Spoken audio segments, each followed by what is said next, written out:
Hello everyone, it's Shane Kanto, your Wasteland reviewer, and this is one of my top 10 films from my list for the rest of 2018 that I was super excited about, and that's The Wife, starring Glenn Close and Jonathan Pryce and Christian Slater. And this film, based on the trailers, paints a particular picture. This film was very unexpected, and I liked that a lot. And in general, this writer is being awarded the Nobel Prize, and you have his wife, played by Glenn Close, who in some shape or form is like a long-suffering wife dealing with her husband and his fame and his other relationships and stuff like that. And overall, I thought this was a really, really good film. And Bjorn Runge did a very great job as the director of this film, having a great handle on everything going on in terms of telling the story and really making this, it is very emotionally resonant. There's some very powerful scenes. The acting really, really helps with that. But it's also very tense, and there's some real underlying tension in the human interactions with this, and very real and gritty arguments between people that you can feel the venom behind a lot of them. And it's like you can tell that a lot of this has been long pent up anger and really coming out.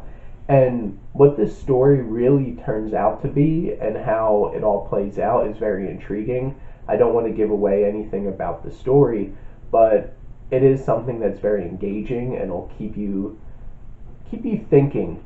And it also makes it very interesting going back and watching this a second time, which I definitely like this film enough that I'm probably going to buy it, so I'm looking forward to watching it again and seeing how details connect back once you realize where this film really goes. And the dialogue in this film I thought was really powerful, and there's a lot of moments where it's like some of the digs that some of the characters send at each other are really, really just like biting and just really get at it. And then really thinking about the loaded dialogue throughout, and once you get through the film, thinking about what some of that dialogue really meant. And I think a great film is something that can, on a second viewing, give you such a new perspective and a new experience watching it. And I think this film definitely will have that. Ulf Brontas, who's the cinematographer, did a really good job with this film. It's really well shot. The camera is really staged in terms of when characters are having interactions with each other. You really feel the perspective of each other and the tension building between characters and where the camera is lined up, and being able to see how somebody is saying something in their emotion and saying it, and the other character is reacting to it. And honestly, this is really deep film dealing with ideas of really dealing with art and the artful side and being able to express yourself creatively, but also gender roles and dealing with, which honestly is still very relevant today.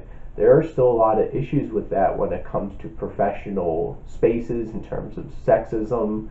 And Glenn Close really, really sells this film.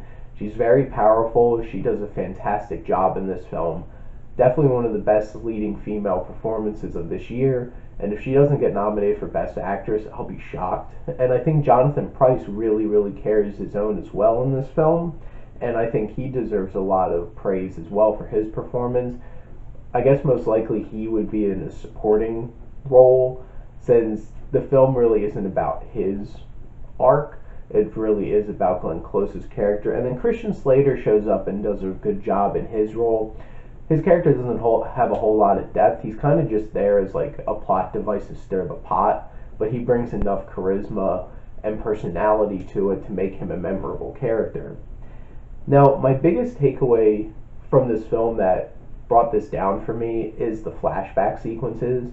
I understand why they're there from a plot perspective, trying to flesh out the story and really reinforcing things, but I don't feel like they really did the rest of the film enough justice in terms of how they're staged and how they're performed. And I feel like they could have found other ways in the modern part of the film to flesh out what those flashbacks are trying to say.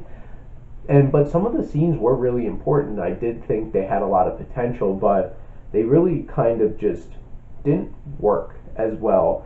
And the actress who played the younger version of Glenn Close's character, I really didn't buy her and her acting in those scenes, and I felt like that really hurt it. And honestly, some of the supporting characters don't get as much fleshing out, especially their son. Their son's kind of just there to like whine and complain about things, and he's more of a plot device and a way of gauging both of our two main characters. So I feel like he's just kind of there.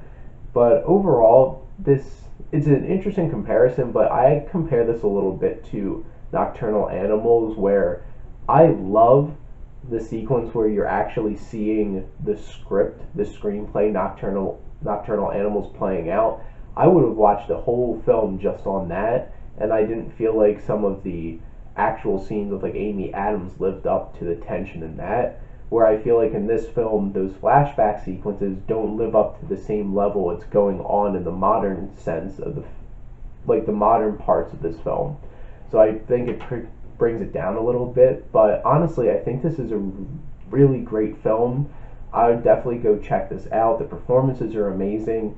If you're even interested in award season and wanting to make sure that you catch some of the big films, make sure to catch this, especially for the acting in this film. And if this is around, I highly recommend The Wife. And thank you as always for checking out your Wasteland Reviewer.